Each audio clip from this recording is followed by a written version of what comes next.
ఆది చెప్పవయ్యా టాస్క్. ఆది అన్నా. ఏయ్ ఎవరే నీకన్నా? అన్నయ్య చూసుకొని అన్నయ్య. అన్నయ్య ఈ రోజు నీకు ఉంటుందా అన్నయ్య? మీరిద్దరు తప్ప ఈ సెట్ లో ఉన్న వాళ్ళందరూ రైటర్సే. ఎవరైనా మీరైనా చెప్పొచ్చు, నేను చెప్తాను, మీరైనా చెప్పొచ్చు. వావ్. మనం పేపర్ మీద వాళ్ళిద్దరు క్యారెక్టర్లు ఎలా డిసైడ్ చేస్తే వాళ్ళు అలా బిహేవ్ చేయాలి. రైటర్ గారు మొదలు పెట్టండి. సోనియా సింగ్ నడుచుకుంటూ వెళ్ళి తన ఫోన్ తీసుకొని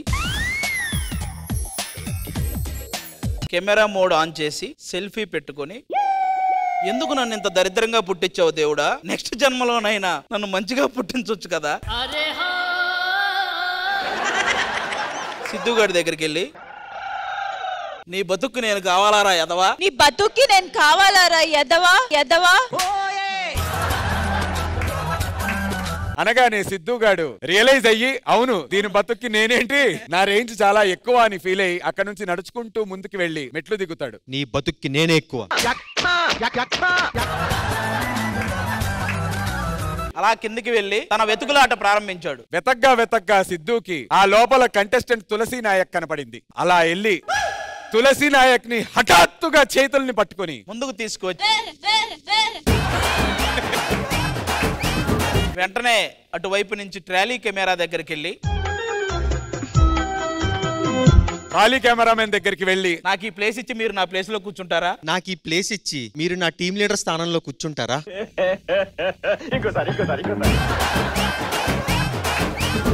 ఆ పక్కనే ఉన్న సెట్టు కుర్రాడు కూర్చుంటే వాడిని చూసి ఆ సెట్టు కుర్రాడిని చేయి పట్టుకున్నాడు. స్లోగా పైకి లేపాడు. పైకి లేపి వాడికి ప్రపోజ్ చేశాడు.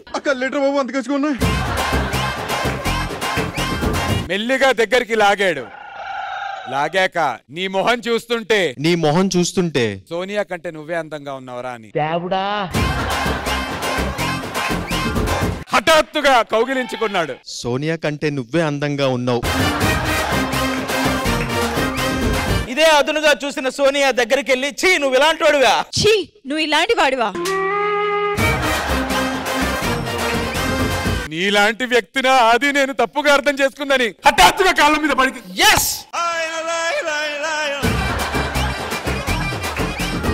నీలాంటి వాడినా నేను అపార్థం చేసుకుంది, నువ్వు దేవుడివి. దీర్ఘ సుమంగళి భవ. వెంటనే అక్కడ ఉన్న అశ్విని చూసి కళ్ళల్లో కళ్ళు పెట్టింది. నువ్వు నాకంటే చాలా అందంగా ఉన్నావు అశ్విని అని చెప్పి. నువ్వు నాకంటే చాలా అందంగా ఉన్నావు అశ్విని అనగానే అశ్విని అంతేం లేదే అంది. ఆ కిందున్న సిద్ధు జడ్జిల దగ్గరికి వెళ్ళాడు. హన్సిక ముందున్న రోజు తీసుకొని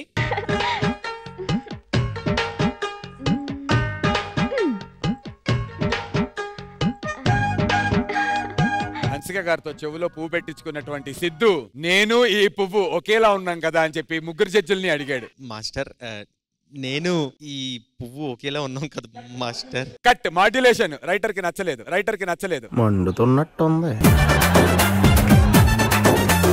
సోనియా సిద్ధుని ఇటు రారా అని చెప్పి పిలిచింది. ఇటు రారా. సిద్ధు పరిగెత్తుకుంటూ వచ్చాడు. బుగ్గలు ఎంత ఎర్రగా ఉన్నాయి, వాటిని ఇంకా ఎర్రగా చేస్తానని చెప్పి లాగి పిట్టు ఒకటి కొట్టింది. ఆహా, నీ బుగ్గలు ఎంత ఎర్రగా ఉన్నాయి, ఇంకాస్త ఎరుపు చేస్తాను.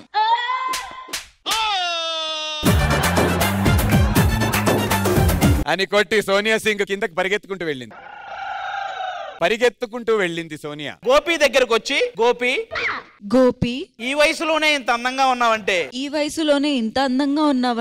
ఆ వయసులో నిన్ను అసలు ఆపలేరనుకుంటా. అయినా వయసుతో పనే ఉంది, నాది నీ వయసే. ఈ ప్రపంచానికి దూరంగా లేచిపోదామా, ఈ ప్రపంచానికి దూరంగా పారిపోదామా అని వెంటనే గోపి మైక్ తీసుకుని కొండవలస గారి లాగా, అయితే నాకోకే. అక్కడ వెంటనే ఆ మైక్ తీసుకుని సోనియా పారిపోయి పరిగెత్తుకుంటూ మెట్ల దగ్గరకు వచ్చి ఆ మెట్ల మీద కూర్చొని,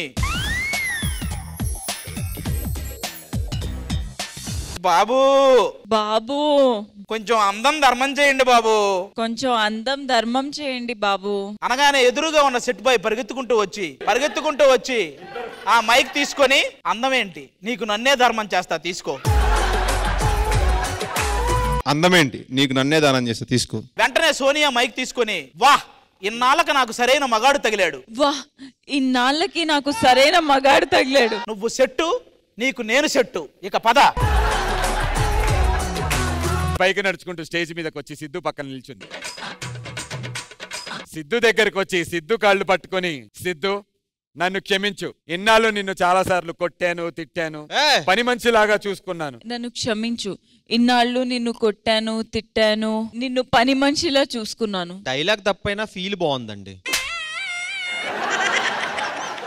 అని వెంటనే సిద్ధు కింద కూర్చొని ఇక వాళ్ళిద్దరూ నెక్స్ట్ పర్ఫార్మెన్స్ వరకు అలాగే కూర్చోవాలని మనస్ఫూర్తిగా కోరుకుంటున్నాను. ఓరెడి అబ్బా పెట్టావు కదా ఫిట్టింగ్.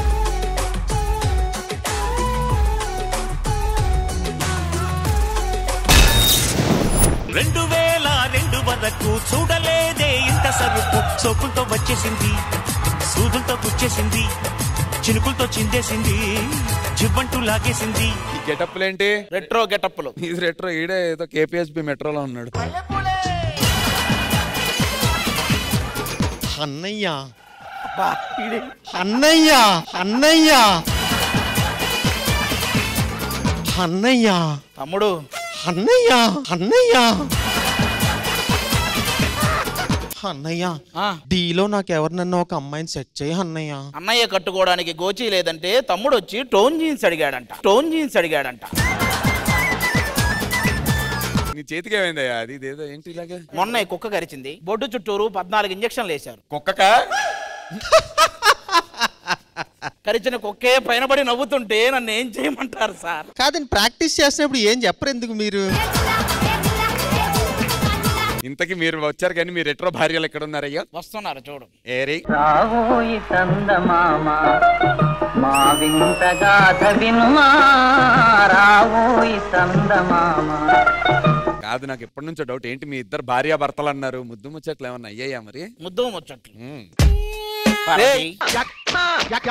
చెయ్యేసినప్పుడల్లా అలా పరిగెత్తితే ఇక ముద్దు ఎక్కడ ఉంటది? మరి మీ సంగతి ఏంటి? ఇలా ఉన్నావేంట్రా నువ్వు? వీడు నిన్న రాత్రి నిన్ను కౌగిలించుకున్నాడు అన్నప్పుడే తెలుసుకోవాలి. రూదర్ఫోర్డ్. అన్నయ్య చెల్లెమ్మ కష్టమే ఇలా అయితే. సరే, నాకు డౌట్, మీ పెళ్లి ఎలా జరిగింది అసలు? మాది గుడి దగ్గర ఏదో అలా తాళి కట్టి పెళ్లి కానీ.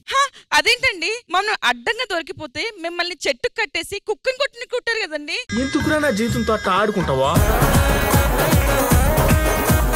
కాదండి, ఇక్కడ ఉన్న సెట్ అబ్బాయి ఒకడు, వాడి కన్ను నా మీద పడిందండి. ఊరికి నన్నే చూస్తున్నాడు వాడు. సెట్ అబ్బాయి ఏంటి పార్వతి? ఇక్కడ ఉన్న కెమెరామెన్లు అందరి కన్ను నీ మీదే పడింది. అమ్మా, నేను ఈ డ్రెస్ లో ఎలా ఉన్నాను? చాలా అందంగా ఉన్నావు, అప్సరసలా ఉన్నావు.